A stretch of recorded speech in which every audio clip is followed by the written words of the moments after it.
Marliana begitu kaget ketika mengetahui isi chat adiknya menjadi bukti dalam sidang peninjauan kembali, PK, kasus Vina Cirebon. Ternyata Marliana juga tahu keberadaan handphone Vina. Benarkah Marliana sengaja tak ambil handphone Vina? Sidang PK terpidana kasus Vina memasuki babak akhir. Setelah menghadirkan saksi, ahli dan bukti kini tinggal menunggu putusan sidang PK dari Saka Tatal, 6 terpidana dan Sudirman. Satu hal baru dalam kasus Cirebon 2016 ini yakni soal data ekstraksi handphone Vina. Dalam chatnya, Vina rupanya masih berkomunikasi dengan temannya, Widya Sari pada pukul 22.14 waktu Indonesia Barat. Hal ini membantah putusan sidang kasus Vina yang menyatakan Eki mulai dianiaya pukul 21 waktu Indonesia Barat. Lihat foto ahli pidana Asmi Syahputra yang menjadi saksi ahli di sidang PK terpidana kasus Vina berpendapat bahwa isi chat tersebut termasuk dalam scientific evidence atau bukti saintifik. Sepanjang itu memang didapat secara sah, tidak ada yang dikurangi dan tidak ada yang membantah, maka itu bisa dijadikan scientific evidence, kata Asmi. Hasil ekstraksi handphone Vina sebenarnya sudah dilampirkan dalam perkara kasus Cirebon 2016 saat sidang dulu. Tapi data tersebut justru tidak dihadirkan dalam dakwaan maupun putusan.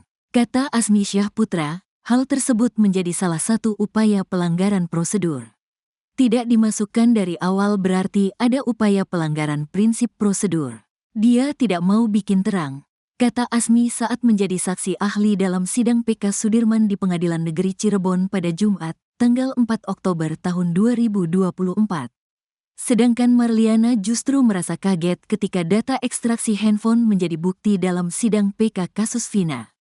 Makanya saya kaget dengan hasil ekstraksi HP yang sekarang sudah dimunculkan gitu. Karena dari awal saya tidak pernah tahu isi HP adik saya seperti apa, saya tidak pernah diperlihatkan, kata Marliana saat diwawancara Nusantara TV. Marliana mengaku pernah menagih agar handphone Vina dikembalikan ke keluarga. Makanya sampai selesai sidang saya selalu meminta HP adik saya mana kenapa tidak dikembalikan. Sampai detik ini saya dan keluarga tidak menerima HP itu, katanya. Pihak pengadilan, kata Marliana, sebenarnya sudah memberi lampu hijau untuk mengambil handphone Vina. Keluarga telah diizinkan mengambil handphone Vina, tapi tidak dilakukan. Waktu itu dikasih tahu kita harus ambil di Bandung. Bukan gak dikasih izin. Jadi ngambilnya ke Bandung. Waktu itu orang tua saya tidak mampu untuk ke Bandung, tidak mengetahui area Bandung seperti apa, Bandungnya di mana, kata Marliana. Dalam suratnya, kata Marliana, tidak disebutkan lokasi pasti pengambilan handphone Vina. Pengadilannya atau mana sekertas surat suruh ngambil HP adik saya. Bapak saya mau ambil, dia dikasih tahun ngambilnya di Bandung saat itu.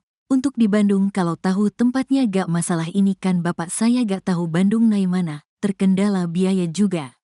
Jadi sampai sekarang belum diambil, kata Marliana.